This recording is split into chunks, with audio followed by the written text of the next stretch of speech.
Did you know that being able to understand what's on the network is considered a superpower? It's true. Packet analysis helps you to understand the traffic on your network so you can identify latency issues and actively monitor the network for attacks. In this course, I'll provide an overview and benefits of traffic capture. I'll cover how to download and install on a PC or a Mac. Then we'll explore the Wireshark interface. I'll cover how to tap into the data stream and use display and capture filters. I'll review the OSI model and encapsulation. Then we'll do a deep packet analysis of common protocols such as TCP, IP, and DNS. I'll finish with working with the expert system and how to troubleshoot network latency issues. Hello, my name is Lisa Bach, and I'm a security ambassador. I'm super excited to bring you this course on Wireshark so that you can improve your skills in packet analysis. Are you ready? Let's get started. Wireshark Essential Training is an intermediate level course for network administrators, students, teachers, and anyone with an interest in learning about packet analysis and the importance of understanding and identifying the traffic on your network to troubleshoot, identify latency issues, and actively identify network attacks. We'll use Wireshark, a free protocol analysis tool, and we'll use pre-captured files from online repositories.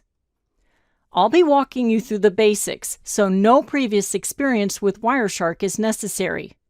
We'll examine packet captures and understand the field values of the protocol as to what is considered normal behavior. A high-level knowledge of networking technology will clarify some of the concepts discussed in this course. However, if you have a basic understanding of networking terms and concepts and an interest in the subject, you should be able to easily follow along with the lessons. Throughout the course, you're going to run into a few movies labeled challenges. Challenges are hands-on opportunity for you to practice and master what you've learned throughout this course. At the beginning of each challenge, I'll give you a clear set of objectives. If there are any sample files, I'll show you where to find those. And I'll give you a rough estimate of how long each challenge took me to complete as well. Once you complete the challenge, come back and watch the solutions video.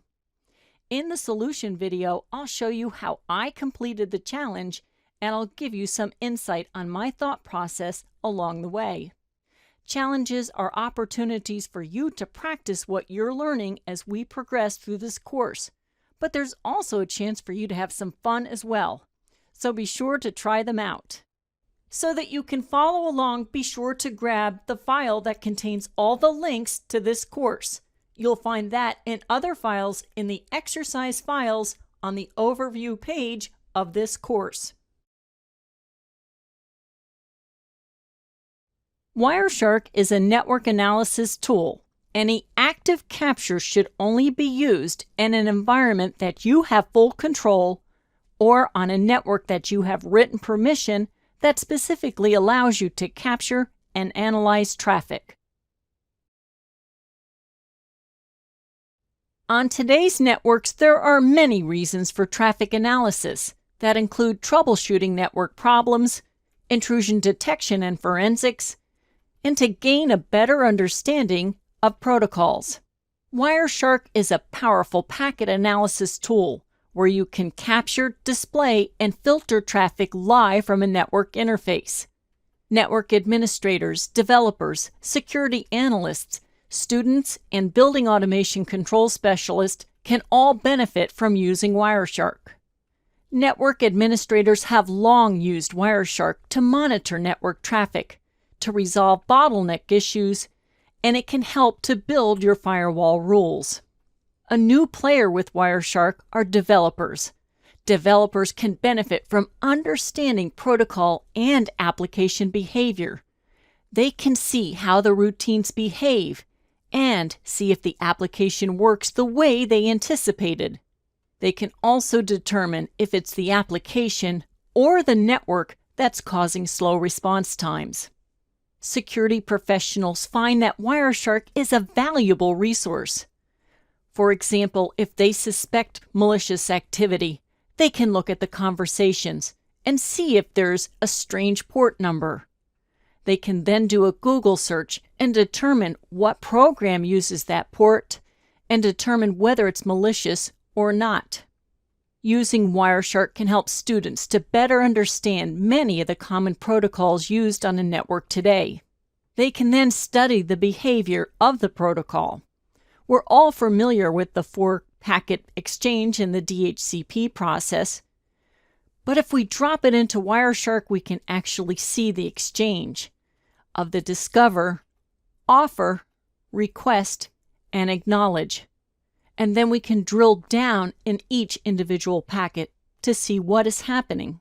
With the proliferation and expansion of smart buildings, control technicians will find packet analysis invaluable, as they can monitor traffic used for building automation using BACnet or LawnWorks. For example, we see here BACnet stack services, and in this exchange, the control technician might bring up a flow graph. And here we can make sure that we are communicating with the correct hosts. The technician can then possibly follow either a UDP or TCP stream to see if the correct commands are at play. Wireshark is a free protocol analysis tool. It's rich in features, and it's used to examine traffic either live from a wired or wireless connection or by using pre-captured packets. We can analyze network problems, detect network misuse, perform regulatory compliance through content monitoring the perimeter and endpoint traffic. We can monitor bandwidth usage per application and process. And we can verify endpoint security status to see if there are any unwanted protocols, such as SSDP traffic and multicast DNS. And we can gather and report network statistics. In 2004, a colleague introduced me to Ethereal, now called Wireshark. I looked at the interface as it captured traffic and thought, I don't know what this is, but I want to. I then spent years immersing myself in packet capture. Now let me help you learn Wireshark.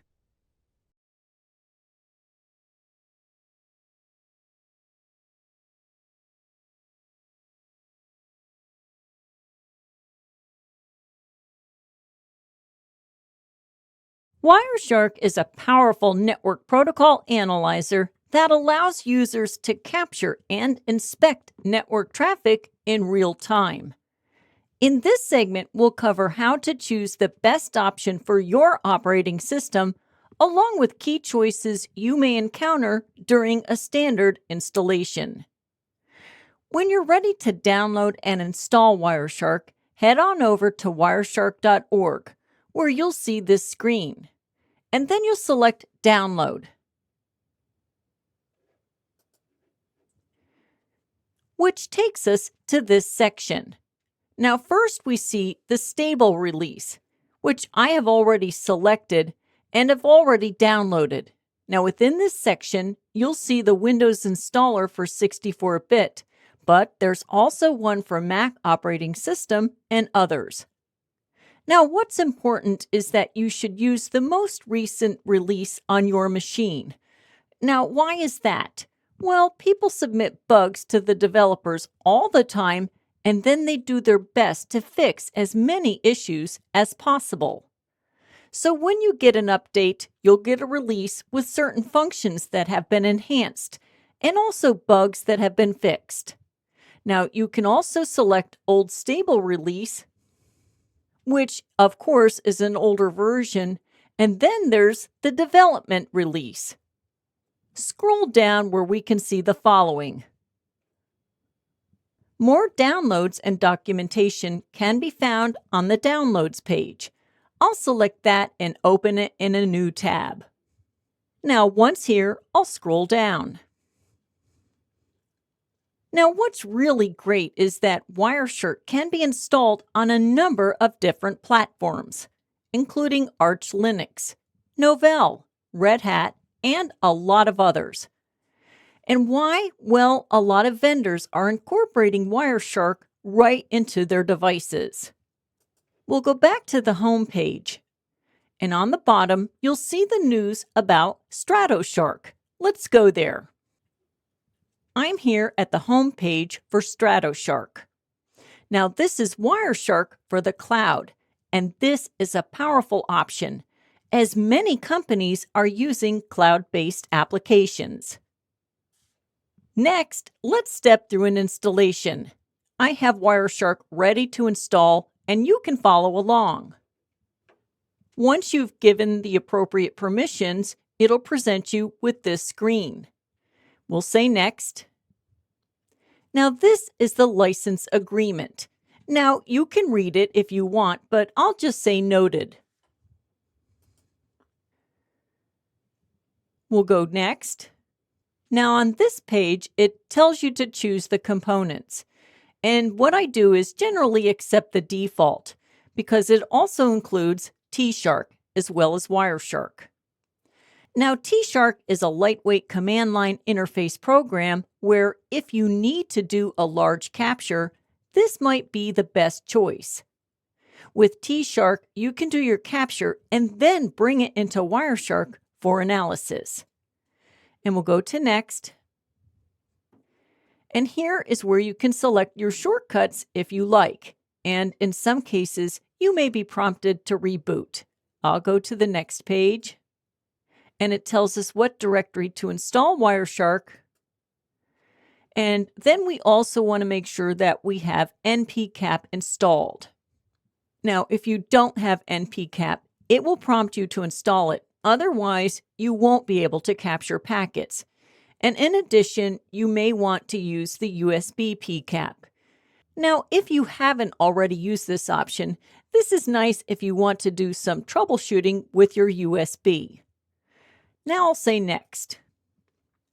I'm going to skip USB capture and then say Install. We'll say Next. And then I'll say Finish. Now, once you're done, you can bring up Wireshark and then you'll see the spark lines and then you can begin capturing traffic. So now let's take a look at the Wireshark interface. Now, when you look at this next generation, you look at it and it seems as if there's not as much going on. And yes, it is a streamlined interface, but there's pretty much everything you need in order to start capturing traffic. Now, up at the top, you still can see some of the different things as far as menu choices, and some of the icons are available. If they're dimmed out, it's simply because there's no packets to work with those icons, so they're not available. Here you can put in a display filter, in which again you can do once the capture begins or with a pre-captured packet. And then down below it says Open. Now, once you open a packet capture or save it, it will remain on that open, and then you can take a look and quickly reference it. If you're like me and you have maybe a dozen or so captures on there and you want to refresh that, we can go up to File, and where it says Open Recent, you can clear the menu and that will take it all off and it will just be a blank area above. I like to keep it there, just as I said, to reference commonly accessed packet captures. Now down below is where you see the capture and some of the options. Now, what these are called are spark lines, and that lets us know that we have an active connection and it's exchanging data. Below capture, it says use this filter. Now, you could put a capture filter in there. I usually don't because it limits you to only what you're filtering and you miss everything else, but you could if you wanted to put a filter there. Now, what this says, all interfaces shown, if I wanted to perhaps take off external capture, that'll take off the USB PCAP. And I'll put that back on. Now with the Ethernet, we don't have anything going on. Of course, it is a wireless connection. But let's take a look at this USB PCAP. Now this is where you can see some of the devices. And I'll just go into USB input device, and here I'll select the mouse, and let's just start it. This might be good if you're doing some troubleshooting to see what exactly has happened during the connection. I'll stop that, and I'll close. And we'll go back to our interface. Down below at the bottom is where you can learn about Wireshark, go to the wiki, and get some questions and answers. But just because it's on this doesn't mean you can't go into capture options like we have before. If you wanted to do a little bit more, go up to capture and then options. Now, once I'm in capture options, you see there are 3 tabs: input, output, and options. Down below, we see enable promiscuous mode on all interfaces. And of course, we want that selected. And here we can again use a capture filter. But let's take a look at output. Now here we can capture to a permanent file, and we ask, how would you like this? And the PCAP next generation is generally what I leave it as. But remember that Wireshark's only going to be putting it in a temporary file until you save it. Now, if you want to capture for any length of time, one thing you probably should do is drop it into a ring buffer. And this would occur right here. Use a ring buffer after how many files. For example, if you're letting a capture run and you put a specific coloring rule in order to look for something on the network, you could just keep dropping it into a ring buffer and it will overwrite those files over and over again. Then we go to options, and here we can see some of the display options and update list of packets in real time, and I generally select that and automatically scroll during live capture. Now the name resolution, this is where it's going to do a resolution of one of the 3 things. Resolve the MAC address, it doesn't hurt to do that. That would give us the manufacturer's name, and that just simply comes from a file. Resolve transport names, I do that too because then it will tell us what application it thinks it's associated with. The resolve network names, I generally don't select that, and that's really because if I did select it, it would be hitting the DNS servers a lot and it would cause a lot more traffic. And then down below, stop capture automatically after how much, you would say maybe after so many packets or how much of a capture you want. And you can then begin your capture. So the Wireshark interface looks a little different, but as we see, it does the same thing as Legacy and provides us everything we need in order to begin capturing packets.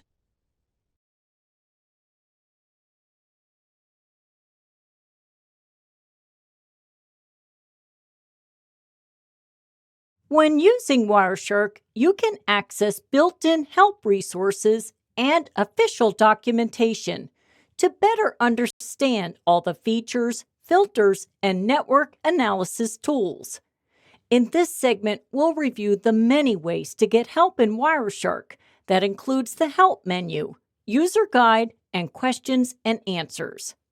Let's start with the Wireshark interface, and from there we'll select the menu choice Help. Now, if you select the User Guide, this will bring up the user guide that is stored on your machine. Then we have the manual pages or man pages, and there are many choices. If you select any of these choices, that will bring up the user guide on your machine and go directly to the man page on your selection. Now there are other choices as well. For example, you might want to select Check for Updates to make sure you have the latest version of Wireshark, and About Wireshark.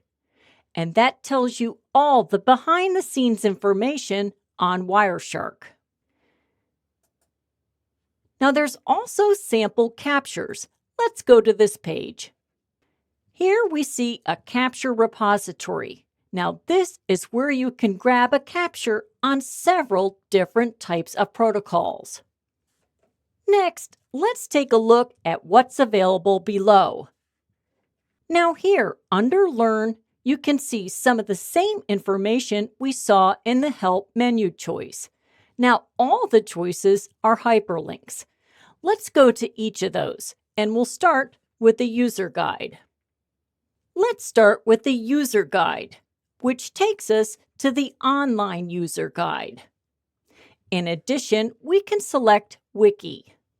Now, this has valuable information about Wireshark. However, it isn't always updated. Now, if you go to questions and answers, here are users just like yourself that have questions. You can pose a question to the community and people will respond. To interact with this page, you'll need to create an account. Here you can see the mailing list and information about Wireshark. And here you can see a ton of information. Some of this is legacy information about Wireshark. You might also want to check out SharkFest, which is a Wireshark developer and user conference that has tons of information and the latest tools and techniques available for Wireshark. Wireshark also has a Discord page. And if you're able to, you might consider donating to the Wireshark Foundation. So when working in Wireshark, there are many ways to get help, including the Help menu, User Guide, and Questions and Answers. Effective packet analysis begins with tapping into the network at the proper location to gather traffic for analysis. Tapping into the data stream and what you will see will depend on the network. In today's networks, there are two types of Ethernet environments: shared or hub-based, or on a switch. If you're on a wireless network, you'll go through an access point, which is acting like a hub where we can see all the traffic. If tapping into a wired network, you'll most likely go through a switch, and then you'll see only your own traffic. If you want to see all the traffic, we have choices. We can use port mirroring or span, which is switched port analysis. We can also monitor directly on the device, as a lot of vendors are putting Wireshark right within their device so you can monitor the traffic in real time. You can also use a full duplex tap in line with traffic, and you'll most likely need a special adapter. When you launch Wireshark, a welcome screen displays the list of available network connections on your current device. After you choose an interface and begin the capture, the interface gathers up network traffic. All packet analysis tools work in the same way. They gather the traffic, they decode it or break it down, and then display it in human-readable format. The first step is to gather the traffic. And before you do this, you'll need the correct capture engine. For example, if you're using Windows, you'll be prompted to use npcap, and in Linux, we use libpcap. If you don't have the correct capture engine, you won't be able to capture the traffic.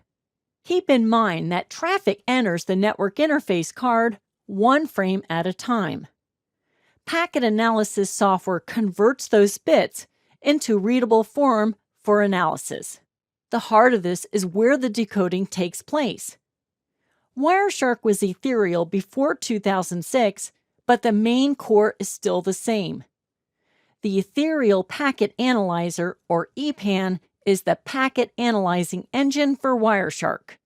Within EPAN, we see that it goes through various stages: the protocol tree, dissectors, any necessary dissector plugins, and any display filters.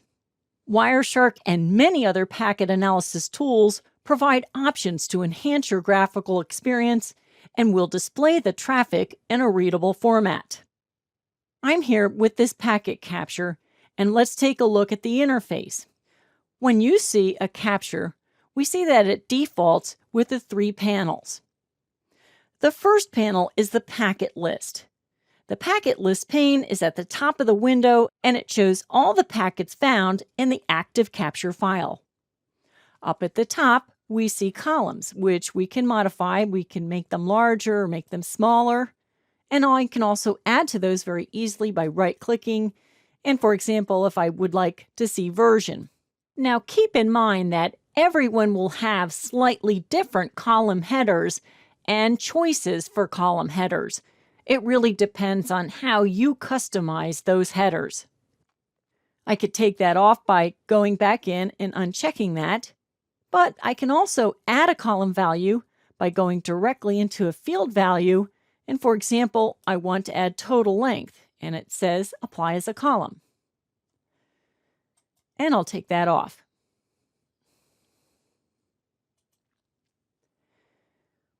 Up here in the packet list, over on the right-hand side, is called the intelligent scroll bar. Now, using the coloring rules, I can easily and quickly go to trouble spots. For example, I see this black area, and I'll just click on it, and it will take me to the trouble spots. In the center are what's called the packet details. And this is where you can see all the protocols and the field values of those protocols as they're dissected. We can do the same thing if we want to and pop it out in a single window. Let's do this. I'll go up at the top and I'll double click frame set. Now, if we take a look at this, this is helpful. For example, if I wanted to display this up on a screen and in a training, and we can go through each of those field values. Now, down below is the packet bytes, and this is actually what we call the hex dump.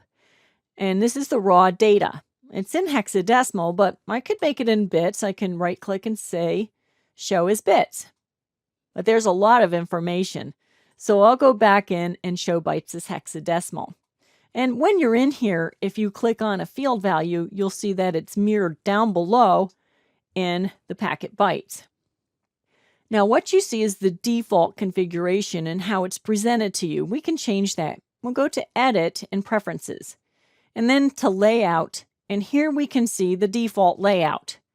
But there's other choices. For example, I might want to check this one, and let's take a look at that. And as I said, we can easily go back and modify that to what the default is. And we'll say OK.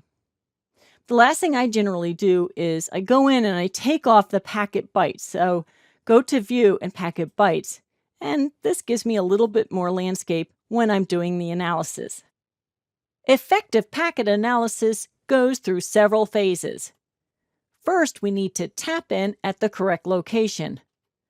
Wireshark then gathers the traffic, but you'll need the correct capture engine in order to do this.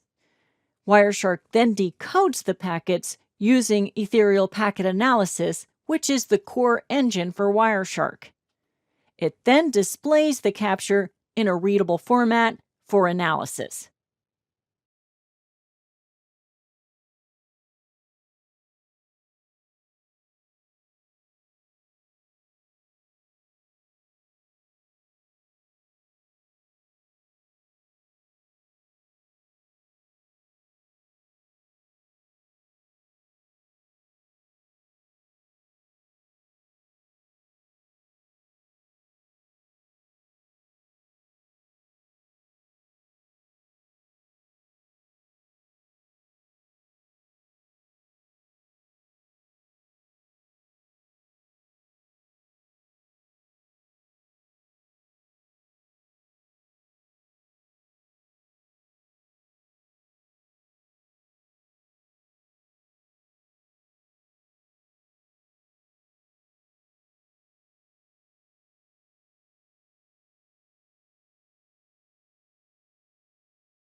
While you're working with Wireshark, you can use capture and display filters.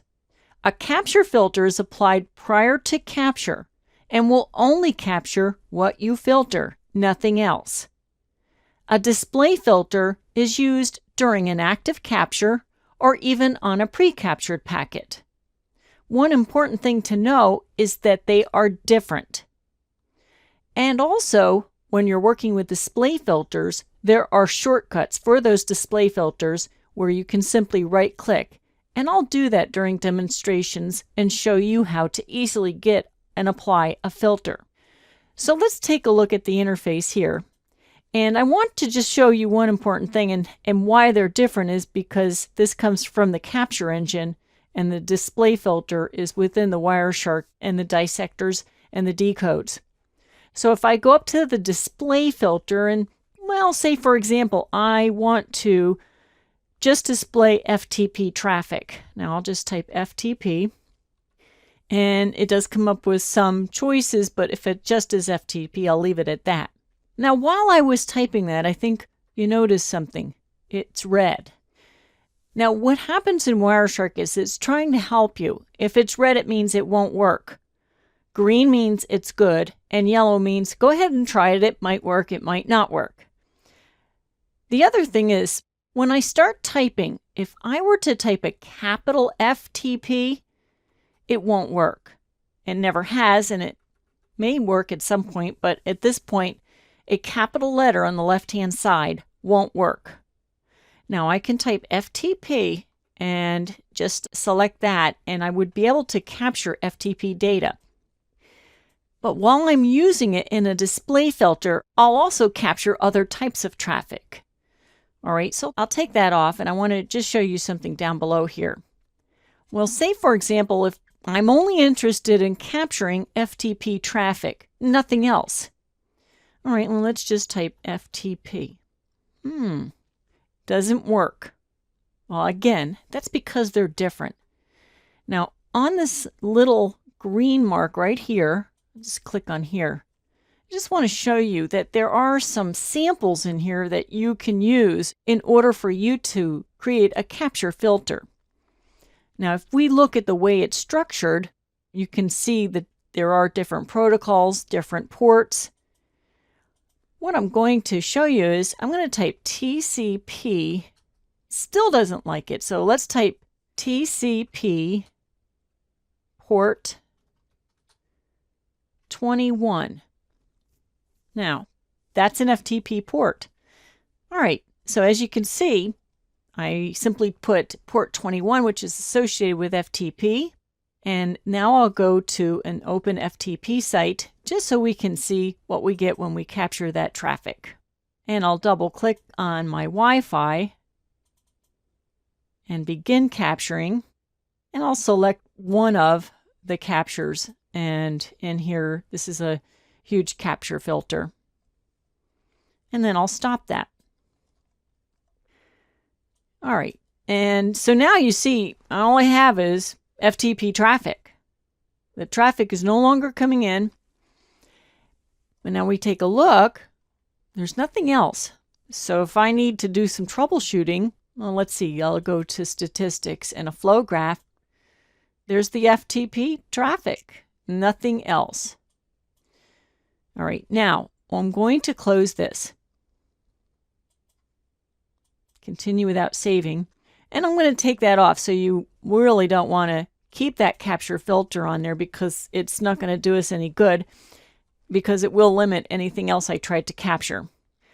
Once you have cleared out the capture filter, you might also want to reboot just to get out any remaining filters in your interface so that that doesn't disrupt what you're going to do moving forward.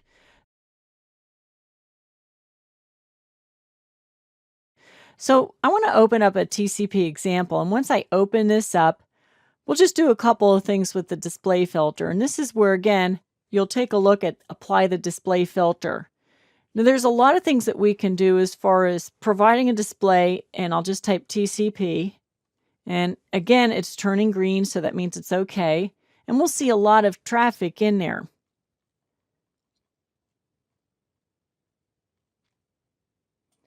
But within Wireshark, there's a lot of really nice shortcuts that I can do in order for me to create a filter. I'll go to this frame 17, which is ICMP, destination unreachable, port unreachable. Now, if you scroll up here and you drop this down, we see that it's the type 3, destination unreachable, code 3, port unreachable. Now, if I right-click, I can do a shortcut, prepare as a filter, selected. When I say prepare as a filter, that puts it up there. It doesn't run it. So I'll just put that up there. And as you see, ICMP code equals 3, and then press enter. And there we can see a number of ICMP code 3 here. And that's a nice little shortcut. Now I'll just close this and I'll do the exact same thing, but this way I'm going to right click, and this time I'll say apply as a filter and say selected. And that will actually just run it. Now I'll close out that and clear out the filter. And then you can do some other things as far as expressions, and I'll just drop this down. So for example, if I wanted to just see if there are any other IP headers that are using this identification field at 24028, I'll right click and I'll apply as a filter. And we see one. Well, okay, that really wouldn't be enough for me to take a look at. But what if I also want to say, take that IP header and also give me everything that's got version 4 or IP version 4. I right click, and here I say prepare as a filter, and here you have your Boolean operators and selected. I have that identification, which is 24028, and I also want any of those frames that are IP version 4, and I press enter. And so that is going to, again, give me that single packet there. So there's a lot of different shortcuts that you can use. And in addition, you can create an expression by going to Analyze, Display Filter Expression. You can build an expression, which again, you'd really know what it is you need to do. Now, for any additional information on display or capture filters, I have a more comprehensive example if you go on to my Wireshark malware in forensics. And there I go into a little bit more detail on display filters and capture filters. But I've given you just the highlights to show you that we can filter on many, many different field values, either by using a capture filter, which only limits us to whatever I filtered on, or better yet, use the display filter, allow the capture to occur, and display only the traffic you want to see. In addition to understanding what the protocols do, a solid understanding of the OSI model and the encapsulation process is important to do effective packet analysis. The 7-layer OSI model standardizes the functions of data transformation by breaking it down into layers, and it outlines how that network interface card encapsulates the data as it's prepared for transit on the network. I'll take a look at the OSI model at a high level. I'll review each layer, and I'll describe the main function. We'll talk about some common protocols in that layer, and state the protocol data unit, which defines the shape of the data that it's in that layer, and we'll talk about any addresses that are needed, such as MAC address or IP address. Let's start with the application layer. Application layer is layer 7, and this is all about initiating contact with the network, usually a user who would initiate perhaps getting a web page. The protocols that are used are HTTP, FTP, or SMTP. The protocol data unit at this layer is simply data. Nothing magical has happened, it's just simply data. And there's no addresses that are needed. The presentation layer will take the next step. It will format the data. It provides optional compression and encryption. And the protocol data unit at this point is simply data. Layer 5 is the session layer.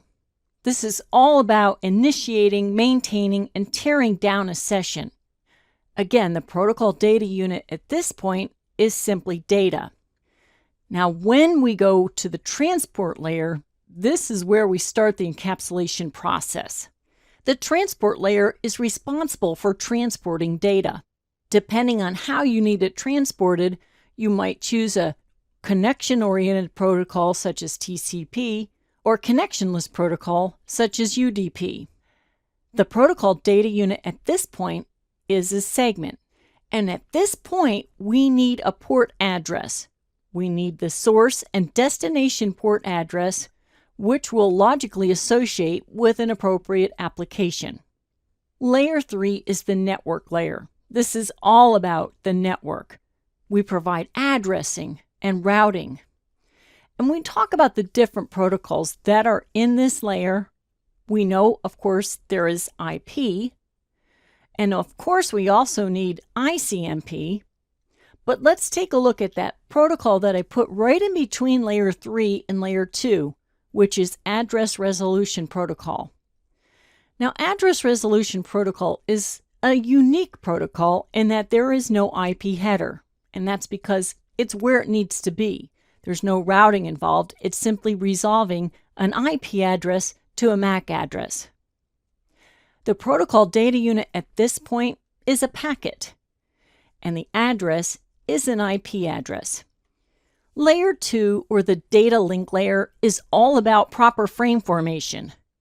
The protocol is Ethernet 2, which is the most widely used protocol on the local area network, and the protocol data unit at this point is a frame, and the address is a MAC address. Now it's all ready and packaged up. It's encapsulated with proper frame formation, and it has all the necessary addresses. It then is broken down into a stream of bits, so it's able to be transmitted on whatever media you need it to be transmitted on. There are no addresses and no protocols involved. Again, it's just sending it off on a stream of bits. So if you aren't already familiar with the OSI model, get a better understanding of each of the layers of the OSI model, what it does, the protocol data units, and the addressing. All in all, these skills will help you to analyze traffic better. Now that you understand the different layers, let's build out a frame.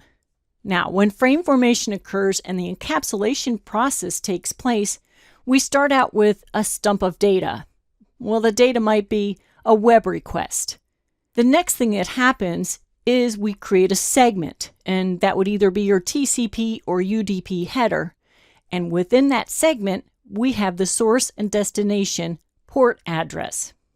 The next part of encapsulation is adding the IP header. Now, at the network layer, it's called a packet. And within that, we have a source and destination IP address. The last part of this frame formation is the frame header. And within that, of course, we have the MAC address.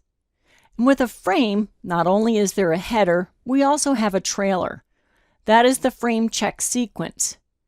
This is to provide error detection on the network by creating a cyclic redundancy check value that the network will check as it's traveling along on its way.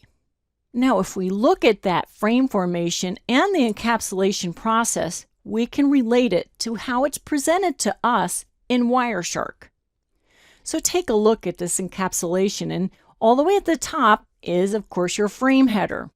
Frame is Ethernet 2, and you see the source and destination MAC addresses within that frame header. The next represents the network layer in the form of a packet, and there you see the IP header, and of course within that would be your source and destination IP address. Then we move to the transport layer where you see a segment, and in this case it's transmission control protocol, and there you have the source and destination ports. Tucked within that frame is the data, and here we see HTTP, and it might be a web request. Keep in mind, not all frames have data. This is an example of a fully encapsulated frame, just to show you how it relates in Wireshark to the OSI model. So it's important to understand the OSI model because the encapsulation process is evident in Wireshark. And understanding each of the layers, the protocol data unit, and the addressing will help you to analyze traffic better.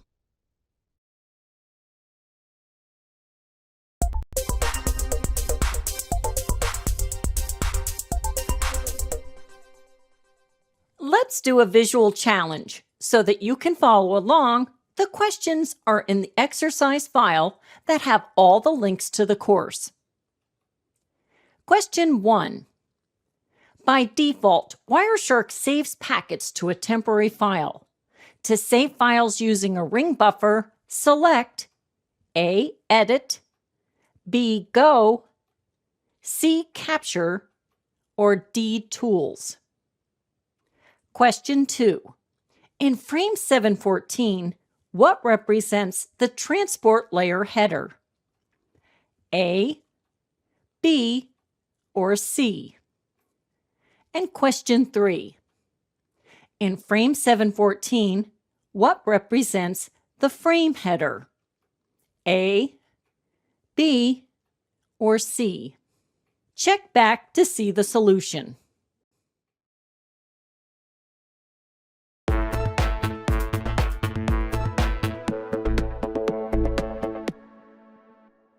All right, now let's check our work.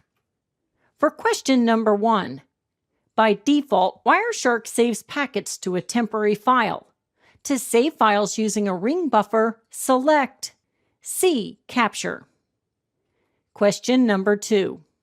In frame 714, what represents the transport layer header? B represents the transport layer header where we can see TCP. Question number 3. In frame 714, what represents the frame header? In frame 714, A represents the frame header. B is not the frame header, but metadata about frame 714. Good job! I hope you enjoyed this challenge.